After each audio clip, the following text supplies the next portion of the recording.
we've already looked at the Feral Druid, today we're looking at the Ret Paladin, and all we're trying to see is roughly how each class will perform during the pre-patch. Now, I know it's only a 4-week period where most of you couldn't really care less whether you're top DPS or bottom DPS, but this is just a fun little experiment so you know what to expect. I'm carrying all these tests out on stream, by the way, Scottejaye87 on Twitch. But every class that we test is tested under all the same conditions. No consumables or external buffs, so this is just self-buffed only. All tests are carried out a few times on 3-minute intervals. And all tests are carried out on the level 70 target dummy, ensuring not to be cleaving the target dummy next to it, and this target dummy has 6,792 armor. We do know some classes will scale better with raid buffs than others, and some will perform exponentially better with those buffs, but all tests are being carried out under the same conditions, which is just self-buffed. All classes are put in Phase 5 BIS, fully gemmed, fully enchanted, and all of these lists are directly from Wowhead, and we know achieving all these full setups before pre-patch,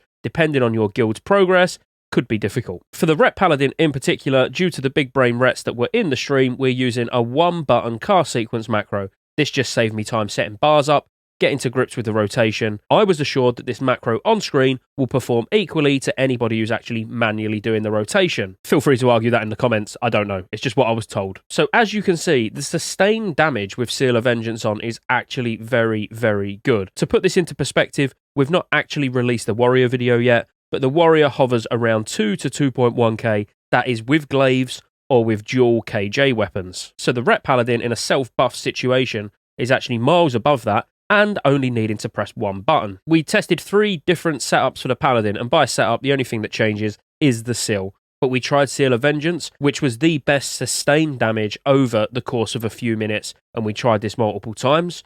We tried Seal of Righteousness, which was just flat out worse than anything else. And Seal of Vengeance will definitely be the better long-term sustained option, but just for some fun, especially if there's a couple of mobs stood next to each other, Seal of Command is going to be incredible in the pre-patch. So just to break the spec down, we was using a 1-5-55 spec, so the 1 point was just to get the additional damage with Seal of Righteousness, Seal of Vengeance, and Seal of Corruption, and their judgment effects by 3%. We took the 5 points into Divine Strength, increasing our total strength by 15%, and we got every single important talent in Retribution. There isn't a single talent in Retribution that you need additionally between 70 and 80. In this level 70 build, you've got absolutely everything that you need. Some key talents to take note of would be like Sheath of Light, increasing your spell power by an amount equal to 30% of your attack power, and your critical healing spells heal the target for 60% of the heal amount over 12 seconds. Of course, now getting Divine Storm as well in the pre-patch. And Righteous Vengeance, which when your Judgment, Crusader Strike and Divine Storm spells deal a critical strike, your target will take 30% additional damage over 8 seconds. The reason I'm talking about these ones in particular down here is because if you wanted to sacrifice any talents to be able to get the additional damage with Seals of the Pure, it would be some of these in the Ret tree that you'd need to get rid of, and they're simply just too important to get rid of. So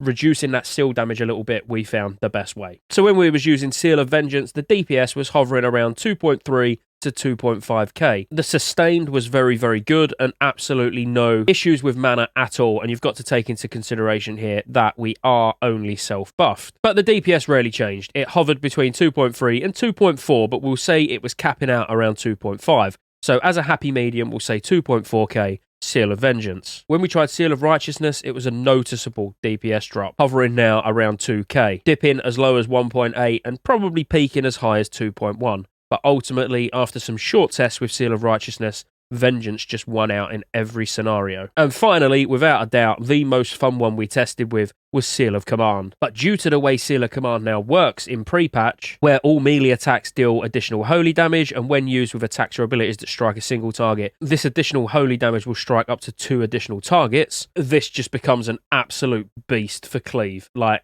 amazing. You're going to have so much fun with this and Divine Storm, cleave as a paladin, well, and consecrate. Is just phenomenal. But we are just focusing on single target. And when we walked in with Seal of Command and instantly was noticing 3 to 3.5k DPS, and then it hovering around 3k for an extended period of time, it was pretty incredible. And actually, because it's every attack now with Seal of Command and the RNG is removed, it is fairly reliable, but ultimately Seal of Command will be your cleave seal, while Seal of Vengeance will be your single target seal. And on the basis, you'll also be able to get Seal of Vengeance glyphed eventually, which you won't actually need in your gear in the pre-patch. It just goes without saying that Seal of Vengeance will be your primary seal. But actually, Seal of Command we was having a lot of fun with, and I can see you having a lot of fun with it in the pre-patch, as I say, specifically when there's more than one target that you're hitting. So now for the main thing you're looking forward to, where is Ret sitting? So on the basis the first video released was Feral DPS, that was obviously number 1, averaging around 1.8k. That's had a very short reign at the top and been knocked down now by the Ret Paladin, and we're going to use the Seal of Vengeance DPS as sort of the benchmark. So we're going to put Ret Paladin in at 2.4k DPS, single target, self-buffed, on a target with 6,792 armor. Rets, I think you're going to enjoy it. It's going to be a lot of fun. Consecrate, Divine Storm, Seal of Command on more than one target, you're going to be absolutely destroying in the pre-patch. You really are.